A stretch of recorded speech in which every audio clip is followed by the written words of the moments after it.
carefully this evening as we study this very important concept of how to handle conflict God's way.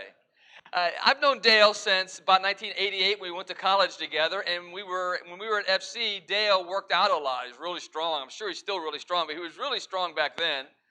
And I wasn't very strong. I weighed like 145, 150 pounds, a very thin guy. But I was a pretty good basketball player. I could shoot free throws pretty well. And so I asked Dale before we started if he and I had a conflict back then, and we were going to settle that conflict. What would be the best way to settle that conflict in his eyes? Would it be arm wrestling? Or would it be maybe rock, paper, scissors? Or would it be a free throw shooting contest? He's like, no brainer, man. I'm choosing arm wrestling all day long. I mean, I would have no shot whatsoever. And the point that I want to make from that as we begin today is most people like to solve conflict in ways that suits their way of solving conflict. They want to have the advantage. So some people want to solve conflict by talking and talking and talking and talking and talking. And the other side of the conflict is like, I would rather just give into this conflict than keep listening to all this talking. I don't want to do this. And another person might want to solve conflict on just the opposite extreme. I want to solve conflict by giving you the silent treatment. I'm not going to talk. And that will bring you back to the table. You'll be so sorry that I'm not talking that you'll come groveling back saying, please talk, I'm so sorry. Some people might want to solve conflict by yelling. You know, they think if they can yell loud enough, that's going to get people upset, and they're not going to want to engage in that conflict, and they're just going to want to back away. If we're dealing with conflict, those are not God's ways of settling conflict. Those are man's way of settling conflict, and usually they tend to lead to more conflict.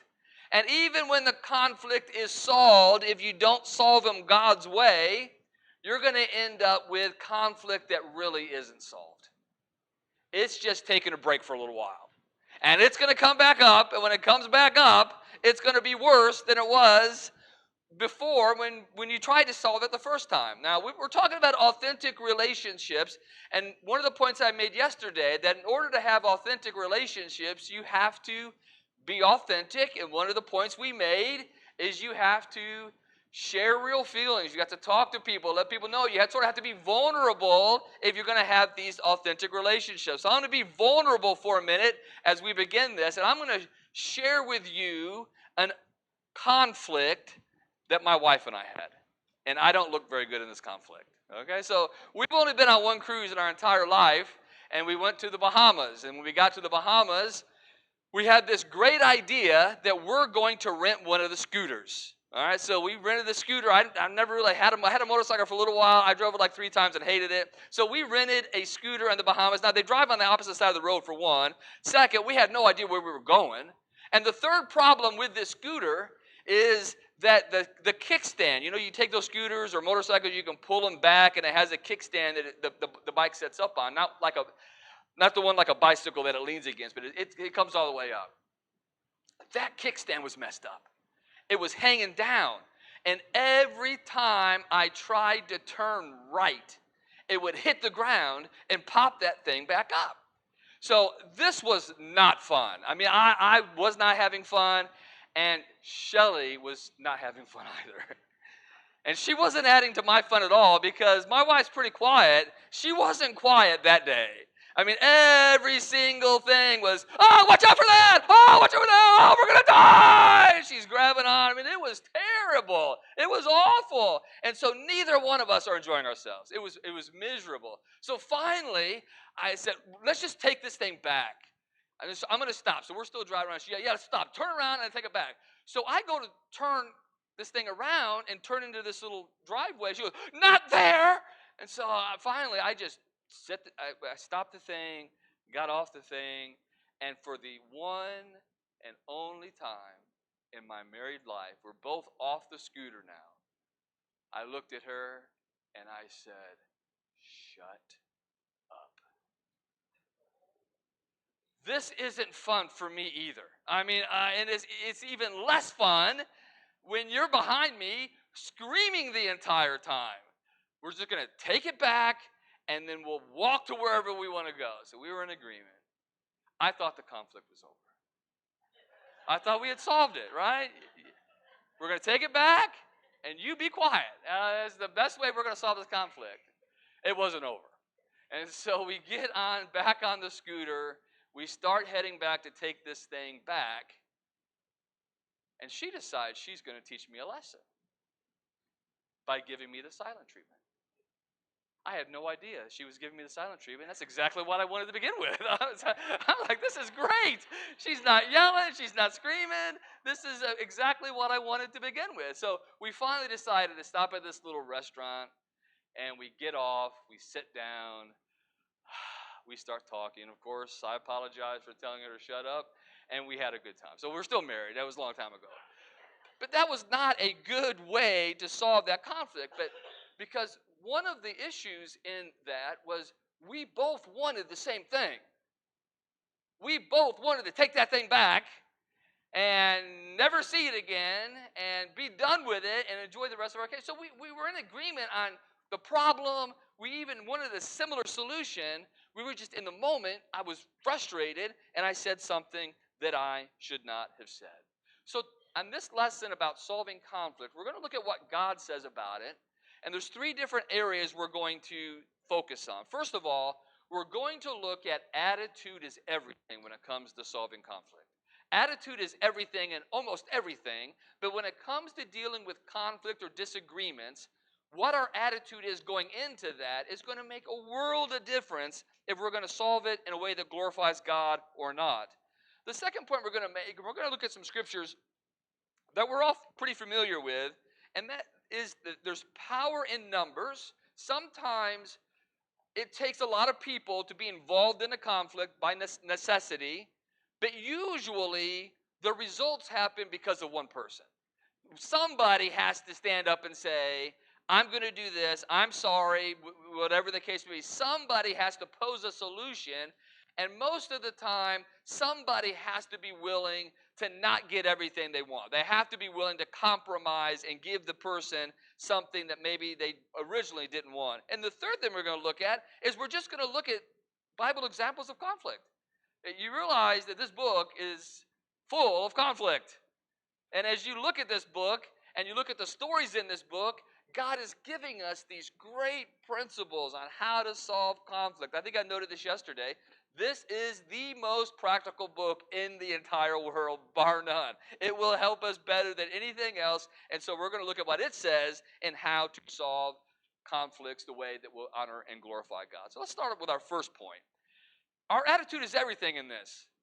And Philippians chapter 2 is a passage that is very familiar to us. It says, let nothing be done through selfish ambition or conceit, but in lowliness of mind, let each esteem others better than himself. Let each of you look out not only for his own interest, but also for the interest of others. In life, in conflict, in all other areas, it's not about winning. It's not about gaining an advantage over someone else. It's about how do we solve this so both of us end up better off than we were beforehand, so that we have grown and there's no one that holds an unfair advantage over the other person. So when we are handling conflict, we must remember that it is our responsibility to look out for the interest and the well-being and the emotional health of the person that we are in conflict with.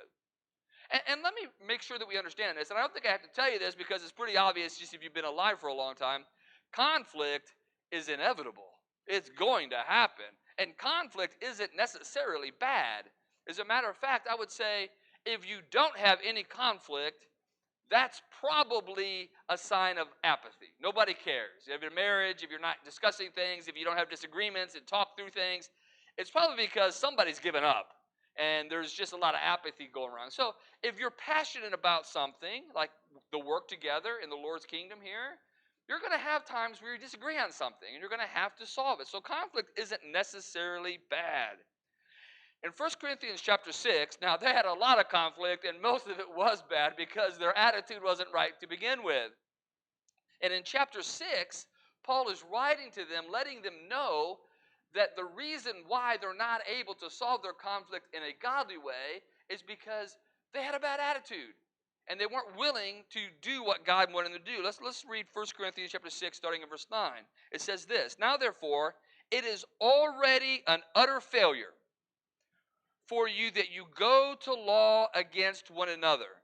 So they were suing each other. They were going to a court outside of God's people. They were discussing their issues and their problems, and this person did me wrong, and I need this from him, whatever the case may be. And Paul says, that's totally wrong. Why do you not rather let yourselves be cheated? No, you yourselves do wrong and cheat. And you do these things to your own brethren. So instead of winning a conflict, God says we should be willing to accept being wronged. So we have to have the attitude, hey, you know what? We're not going to solve this. We disagree. There's not really a good solution. And I would rather be on the bad side of it. I would rather lose something that's money or whatever the case may be, or the class is not being the way I want, or I'm not getting my way on this, than to have strife between us. So that's a very important biblical concept. Accept being wronged. And that's hard. Oh, that's so hard, isn't it? Because we're not necessarily wanting to wrong people, but we don't want to be wronged either. We want to stand up for ourselves. We think that's a sign of being manly or macho or just standing up. It's the American way. Don't get run over. But sometimes it's better to be wronged than hurt someone else. And you have to accept that. Now, I will give one warning about that, because sometimes we want to do that really badly. And theoretically, we think we can do it. But we can't. And the point is this: if you can't really do it and move on, then you're going to have to solve the conflict. Because there are certain things like that. A funny example that I've used for years: when you get married, you're going to have some things that aren't 100% the way that you thought they were going to be, and you're going to learn things about your spouse that you didn't think was humanly possible for someone to be like. It's a silly illustration, but I think some of you might relate to this. How many of you squeeze the toothpaste from the middle? There's not a single person here that will admit to that. I have a hard time believing nobody in this building squeezes a toothpaste from the middle. I've done this lots of times, and about 25% of the hands go up. And so I'm taking it the rest of you either aren't going to answer my question, or you squeeze it from the bottom. So when we got married, Shelly squeezes the toothpaste from the middle. And I'm like, what kind of monster have I married? There's absolutely no logical reason why anybody would squeeze the toothpaste from the middle. You have to squeeze it from the end. And so, this is no big deal, Dwayne. You just get over this, right? But every time I pick the toothpaste up, does she not love me? She knows that I don't like this. Why does she keep doing it? So I couldn't just say, all right, I'm just going to accept being wronged here, let her squeeze the toothpaste wherever she wants, I'm just going to smile and go on with it. We just had to buy separate toothpaste. That's all we had to do. She has her toothpaste, I have my toothpaste, and I don't care where she squeezes her toothpaste from, because it doesn't affect me. And so I think there are times, because we know this shouldn't bother us, but we can't help it. It bothers us. And if that's the case, don't fool yourself and thinking you can handle that. I can just let it go. If you really do need to solve a conflict, solve it, because it's just going to get worse if you don't talk about it. Galatians chapter 5 verse 13 says this: "For you, brethren, have been called to liberty, only do not use your liberty as an opportunity for the flesh, but through love serve one another. For all the law is fulfilled in one word, even in this, you shall love your neighbor as yourself. But if you bite and devour one another, beware lest you be consumed by one another." So another concept here about our attitude is that we're not only not looking out for our own desires, but we're looking for opportunities to serve and help somebody else. So I might have a liberty. I might be able to squeeze the toothpaste from the middle, or I might be able to do this or that or the other. And sometimes, if I know it's causing you a problem, I should just stop it. I don't have to do that. And if I could make the change, I need to do it. In 1 Corinthians chapter 8, Paul talks about meat, and meat it's a complicated issue. We'll have a hard time relating to it, but the only point that I want to make from this particular example now is that Paul was so determined not to cause someone to stumble or to cause conflict in relationships with other brethren that he said, I will stop eating meat altogether. That's attitude. That's a good attitude. And see, before we even start conflict, if we have the right attitude, things aren't going to spiral out of control because we love each other. We've talked about this, right? We're brothers. And Abraham's going to remind us of that in just a second. In Genesis chapter 23, Sarah has died. And after Sarah has died, Abraham is looking for a place to bury her. He's a sojourner in the land. He doesn't have any property to bury her in, but he wants to bury her. So he goes to the Hittites and he asks them, you know what, I need to bury my dead. After he grieves, I need to bury my dead. I'm willing to pay fair market price for a piece of land, but will somebody give me some land that I can bury my dead? And they're like, absolutely, Abraham. We will be more than happy to do that for you. You tell us where you want, we'll make it happen. And so he told them about a cave that he wanted in the field that's next to that cave. And so they tell him who owns that. And so he goes to Ephron, and he explains to Ephron, look, I need to bury my wife, and I really had my eye on this cave on your property. Would you sell it to me? I'm willing to offer you fair market value. In today's society, we'll get 3 appraisals. We'll take the average of the 3 appraisals, and we will determine that's the price, and I'm willing to pay. I'm not trying to get something for nothing. I want to pay it. Well, what was Ephron's response? No. I give it to you in the presence of all my brethren here, so that everybody knows you're not cheating me. I will say you can have it. No money has to exchange hands. And of course, that's not really fair to you. It's your property, it has value to it. You name the price, and I'm willing to pay the price. And so he names the price, and he goes, but that's not much. It's not much between us. And it's not that it wasn't a significant amount of money, because it was a significant amount of money. It would have been a great gift, a very expensive gift. But he goes, I would rather give you something that has value and us not fight and me show you I honor you, because Abraham had a good reputation. But they agreed on that amount of money, and Abraham paid him the fair market value for what was taking place. So Ephron and Abraham both started this, what could have been a conflict, with good attitudes. And see how smooth this was? Because they both were looking out for the other person's interest. That's what they were doing. They were just following the principle there that Paul talked about in Philippians chapter 2. Look out for somebody else's interest. No, you're not going to give it to me. I'm going to pay you for it. You don't have to pay me for it. I want you to have it. And so they were both looking out for the other person's interest, and that's why that was so successful. So our first point, if we want to learn how to solve conflict, we better start with a good attitude that recognizes the value in the other person and wants to solve this in a way that not is only good for me, but is equally or maybe even better for you than it is for me. And if I have to give a little bit up, that I have the right to have my liberty or my freedom in order for you not to be hurt. Don't do no harm, right? We don't want to harm anybody. And sometimes we have to take a step back and say, in order to make sure everybody ends the situation better off, I'm going to take this route. Now, if we start with that attitude, and I think that attitude prevails here, it's going to be better. We're going to have a lot better time handling things when we do disagree. So the second point we're going to look at, there's power in numbers. So sometimes God says, you're going to have to get some more people involved in this, and it might be peer pressure, it might be just making all the facts known, but in the reality, it's better if it's solved by one person. Matthew chapter 18 is the example the verse that we're going to go to here. Matthew chapter 18. It says, moreover, if your brother sins against you, go and tell him his fault between you and him alone. If he hears you, you have gained your brother. So somebody has sinned against you, you tell him what he's done. You've hurt me, you've done something that you should not have done, and you tell him.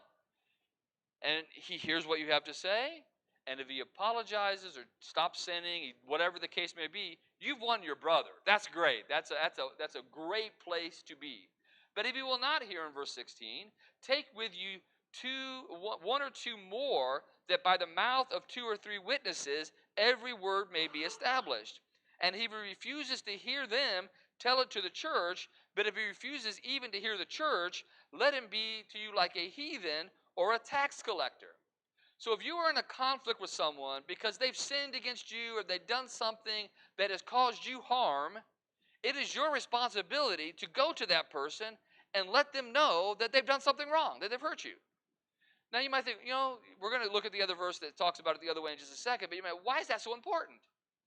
One of the reasons why it's so important is because they may not know that they did anything to bother you or hurt you. Has that ever happened? I think that happens all the time where you might say something or maybe you don't say something. You're preoccupied and somebody walks by and they say hi to you and your mind's somewhere else. You would never in a million years ignore that person, but your mind's somewhere else and you don't say anything to them, and so they're upset about that. Hey, we went to church and you didn't say anything to me, and you don't even know what happened. You don't remember. So bringing it to your attention is very, very important. In the story of Joseph and his brothers, I'm not sure Joseph understood how much his brothers hated him. I think that you might say he should have got some hints along the way. But when his father says, go check on your brothers after all this, he goes. He doesn't say, Dad, man, you know what happens. My brothers, they really don't like me. And if I go there and I don't have you with me, this could be a problem. So I think, and even telling the dreams, we look back at that story and say, man, that wasn't very smart for you to tell those dreams. You probably should have held those to yourself a little bit. That just caused more problems, right? So that, I don't know that he knew all of that. I don't know that he was really in tune with all of that. And so he didn't know there was the problem at least as deep as the brothers knew it. So if I have the problem because you've done something to me, it's possible you don't even realize you did it. And so here I am, I'm allowing conflict to fester. And conflict should never fester. Because who's it hurting if you don't even know you did anything? It's just hurting me. And not only that, every time I see you, I can't believe Bill has the gall to now act like nothing's wrong. Well, to him, nothing is wrong. So if I want to solve this, I have to go tell Bill, you hurt my feelings. And this is what you did. Now Bill has the opportunity to say, Dwayne, I'm sorry about that. I'm sorry that I did that. I didn't mean to. I had my mind somewhere else, whatever the case may be. It's very important that we do that. Now in Matthew chapter 5, verse 23, it says, therefore, if you bring your gift to the altar, and there you remember that your brother has something against you, leave your gift there before the altar and go your way. First be reconciled to your brother, and then come and offer your gift. Now we have a sort of a different situation. Now I know that you're upset with me. The other situation I may not know. Now I know you're upset with me, and I'm going to offer a sacrifice to God. God says, whoa, stop. Go deal with this situation with your brother. If your brother has something against you, it is your responsibility to go and solve the conflict. So you see how it works. If I have something against you, I go. You have something against me. We're both going. Is what we're meeting in the middle here, because we don't want to have conflict, and we know that conflict, if it festers, it just gets worse. When both participants are actively trying to solve a conflict, the conflict will be solved with little or no collateral damage most of the time. Most of the time that will happen. At the end of that, you'll put your arms around each other, you'll hug each other, you'll say, I love you, and you'll be able to get through with it. But if one person has a bad attitude about it, it tends to do a lot worse. So we talked about the story in Genesis chapter 13 with Abraham and Lot yesterday. And our focus yesterday was on the idea that Abraham sacrificed. He made the sacrifice. You pick the best of the land.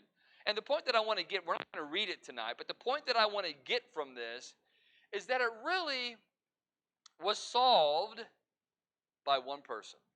One person solved this whole thing. And so you have these herdsmen, Lot's herdsmen and Abraham's herdsmen, and they're fighting. They have those conflicts.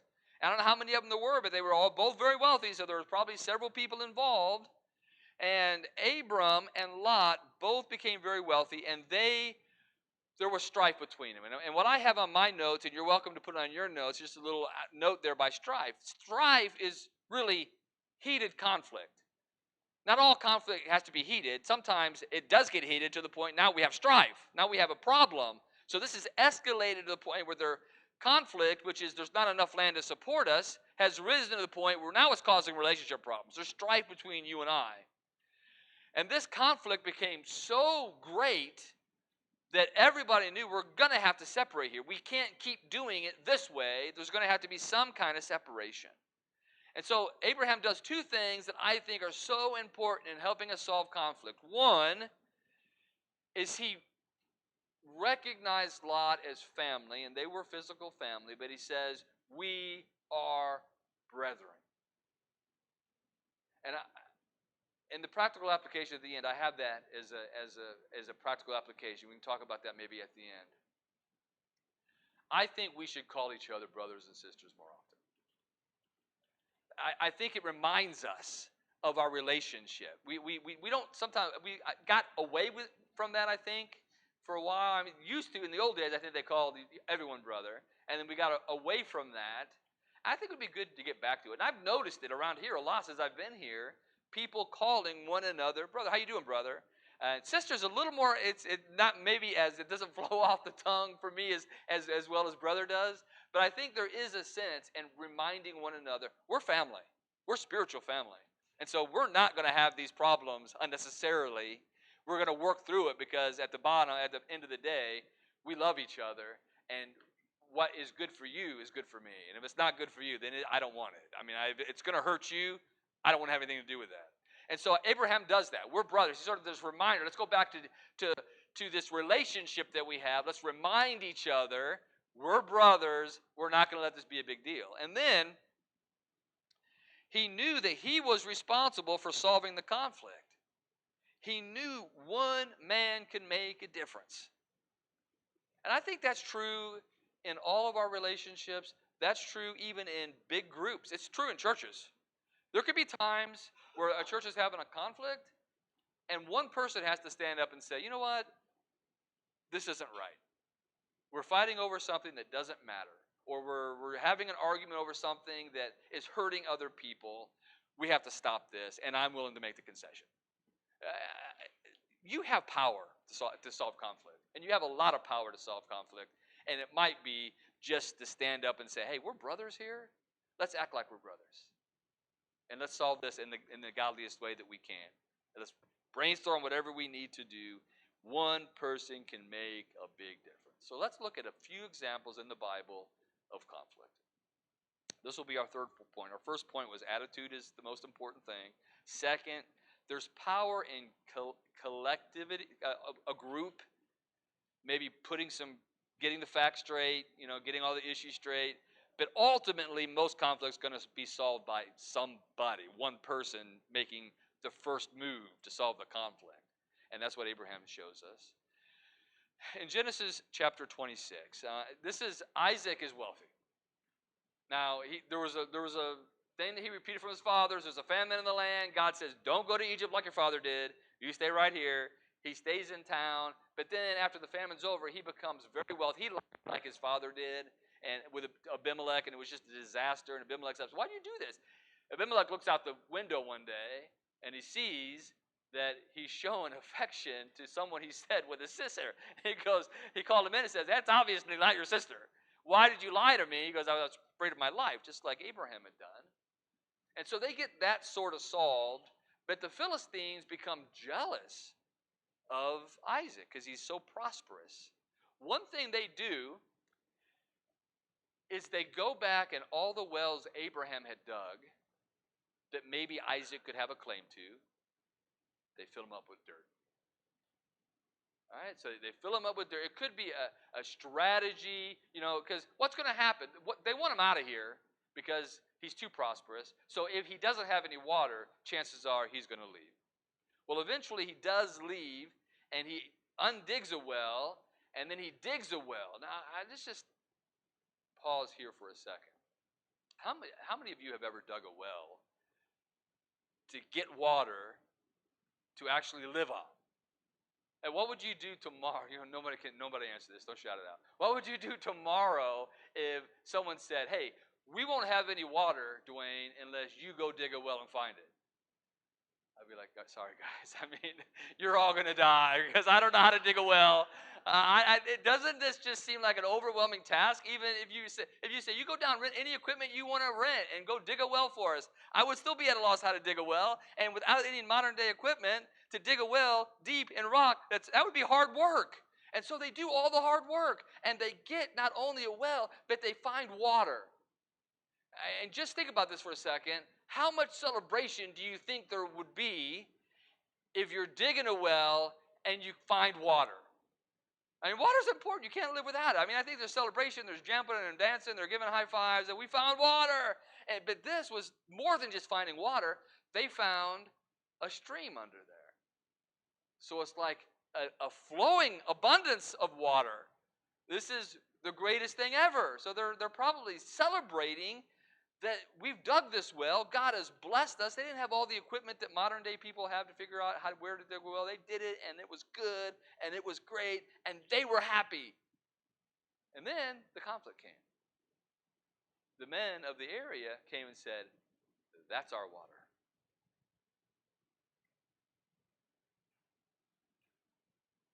I would venture to say some of us, our first response would be, "Oh, you come and get it. I'll take your swords over my dead body." You know how long it took us to dig this well? This is ridiculous. It's not going to happen. But that's not what he does. He just goes somewhere else. And he digs another well.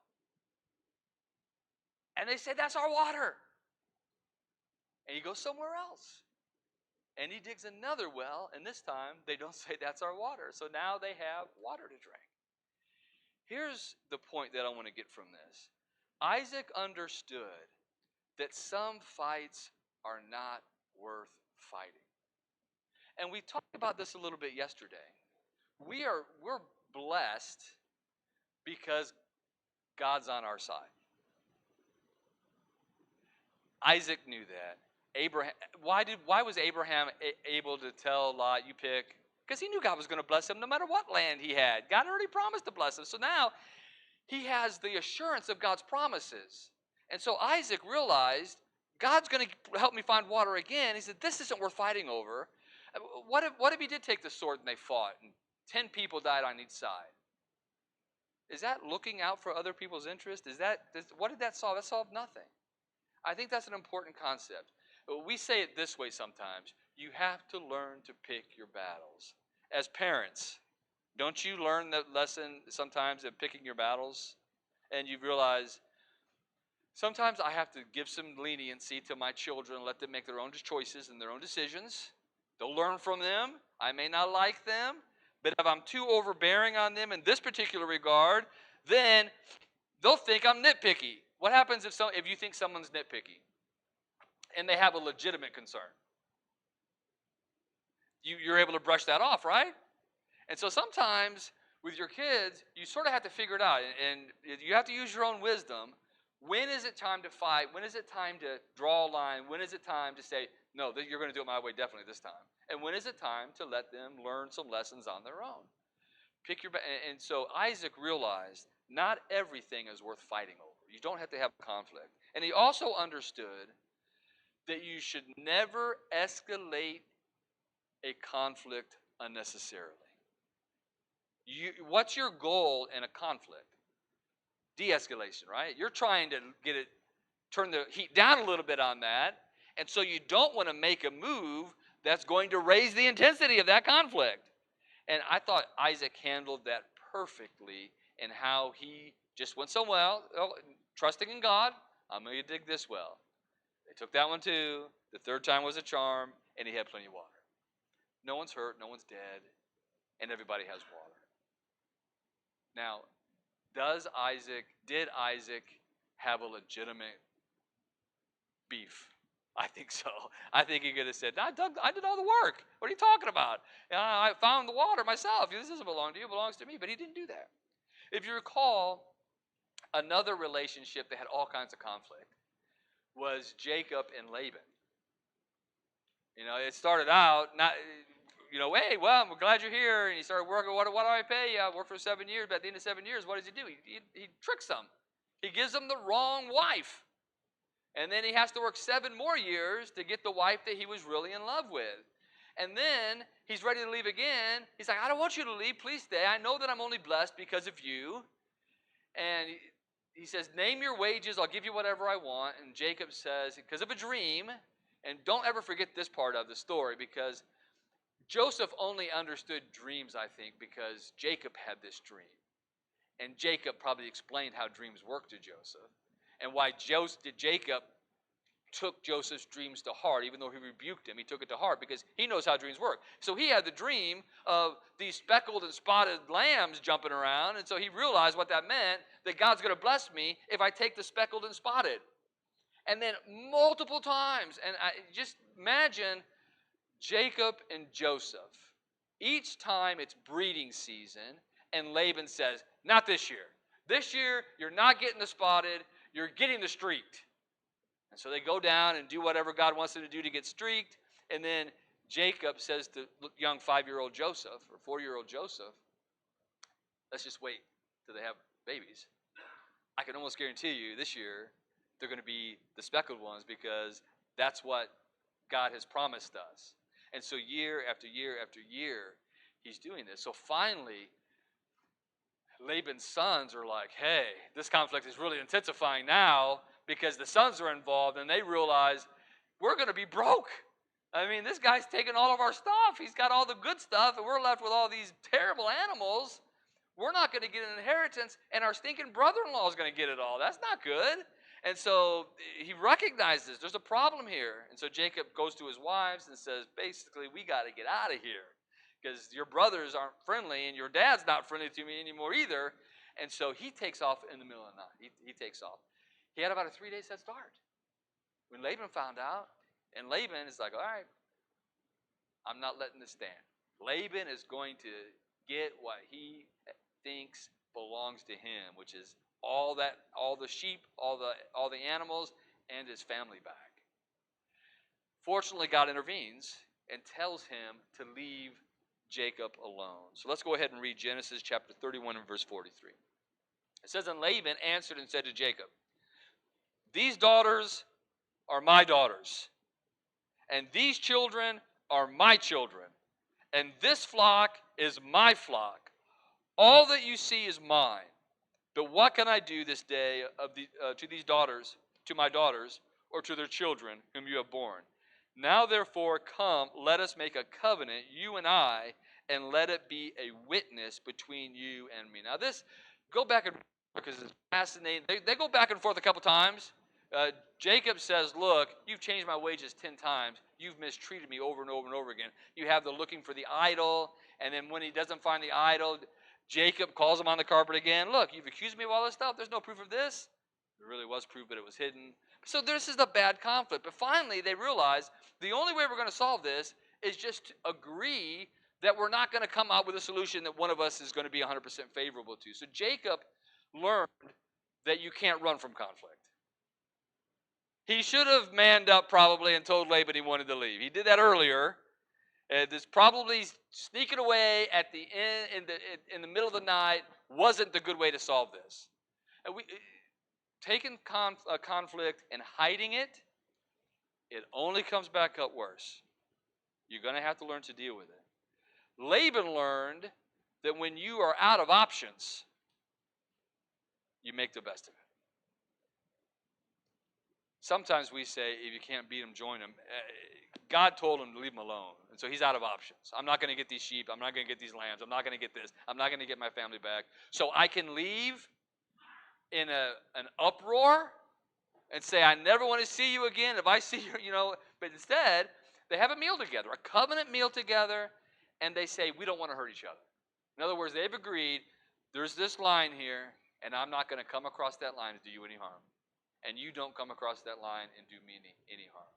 They've made a reasonable conclusion here, not to hurt each other, and let the situation be resolved.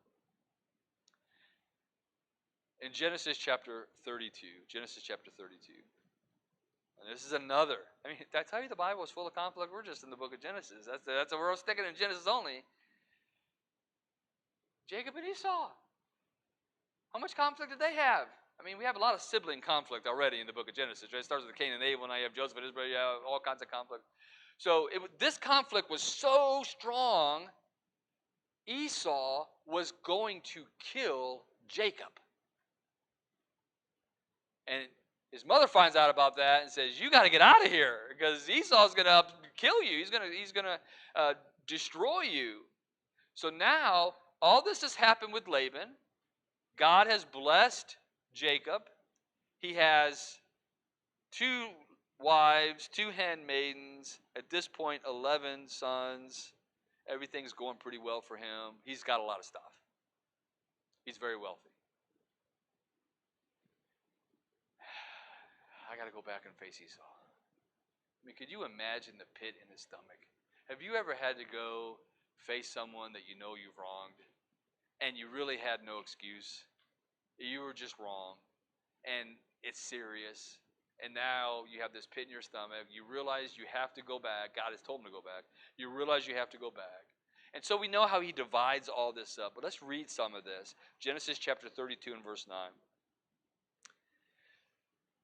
Then Jacob said, "O God of my father Abraham and God of my father Isaac, the Lord who said to me, 'Return to your country and to your family, and I will deal well with you.' I am not worthy of the least of all the mercies and of all the truth which you have shown your servant, for I crossed over this Jordan with my staff, and now I have become 2 companies.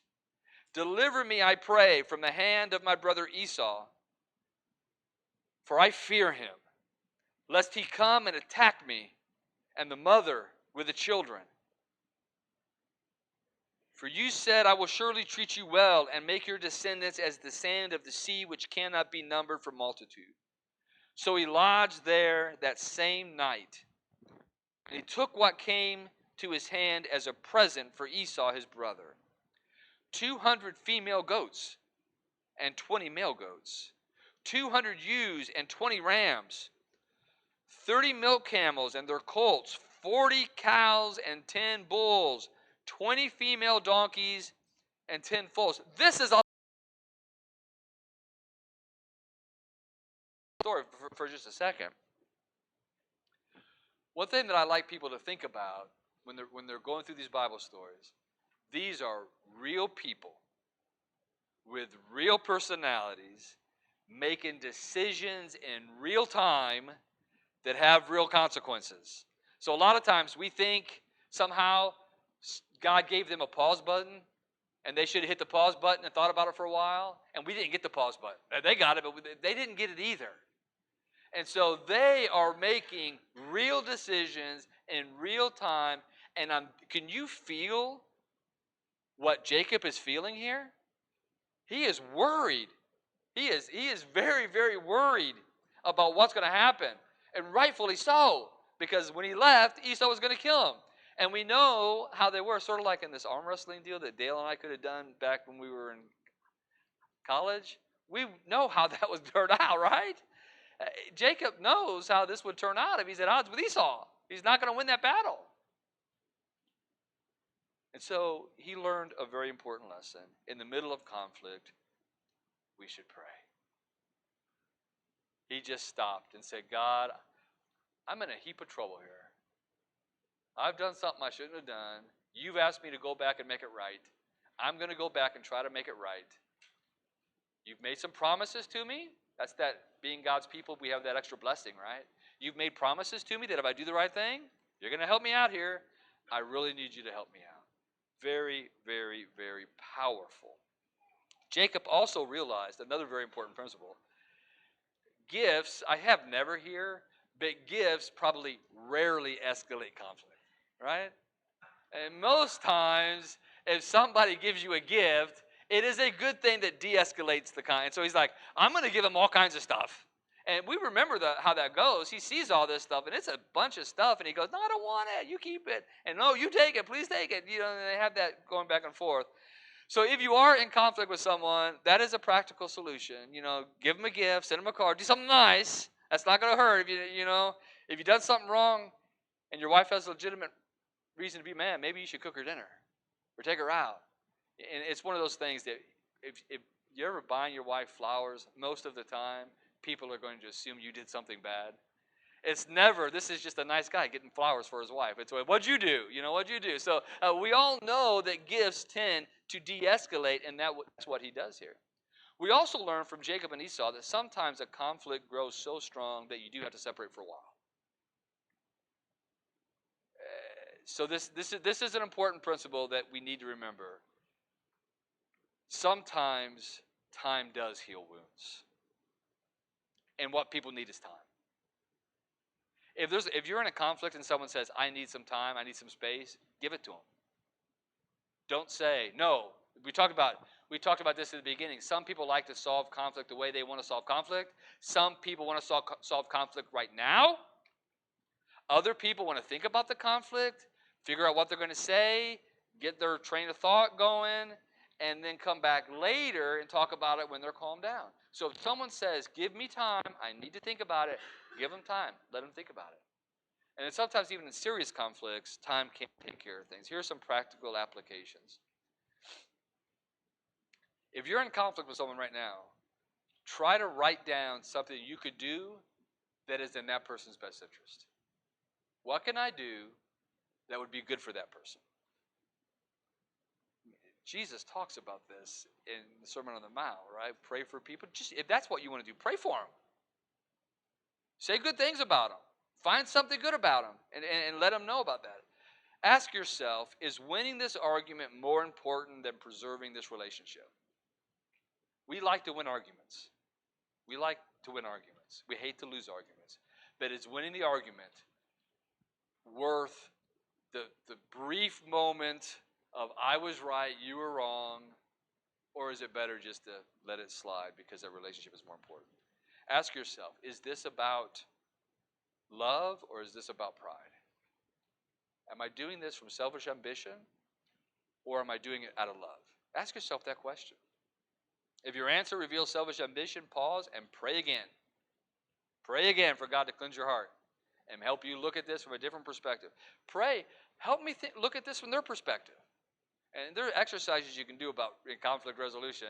You state my case for me, and I'll state your case for you, and we'll see if we understand each other, and it sort of makes you more empathetic towards that. Remind yourself, we are brethren. We're brothers. I love it that you guys say that. Keep saying that. Keep in your everyday communication saying that. Now, one of the practical applications I gave you yesterday was the I appreciate things. If you noted, going downstairs into the basement, I have made about 20 or 30 I appreciate blank cards up there. You can put them somewhere else, and when I leave, you can throw them all in the garbage. I'll never know. It doesn't matter. There won't be any conflict about it. But if you want to take one, you could take one off. I have them pinned up there. You can write, I appreciate so and so for doing such and such, or because they're always so joyful, or because whatever the case may be. You can go give it to that person. You can put it back on the board for other people to read as they go down the stairs. And then if you see one on that board, you're welcome to put a amen on there, or whatever the case may be. And I think that'll be a good thing. I've done it at several different places, and it's always turned out very well. We don't do it forever. We do it for a month or two at a time, and then we take a break from it for a while. But it is, I think, a way to let us know we're building up our relationships, and we'll talk more about this tomorrow, so that when there is a conflict, we're not immediately bankrupt. And that's a practical way I think you guys can use to do that. You don't want to be in conflict with God. I can guarantee you that. And if you're in conflict with God, you're wrong. All right? There's no two ways about it. And he has done every single thing he could do to look out for your interest. And the ultimate thing he did to look out for your interest is to give his own son to die on a cross and shed his blood to cover our sins. Without that, we're all toast. We have nothing. We're lost. We have no hope. He looked out at us, and he did what was best for us. And if you have not come in contact with the blood of Jesus Christ by being immersed in water, you can do that today, and you can stop being in conflict with God. And if you're a Christian and maybe you haven't been living right and you've rebelled against God and you realize, I'm in conflict with God. You don't have to leave the building today being in conflict with God. If we can help you solve that conflict, pray for you in that conflict, please come as together we stand and sing.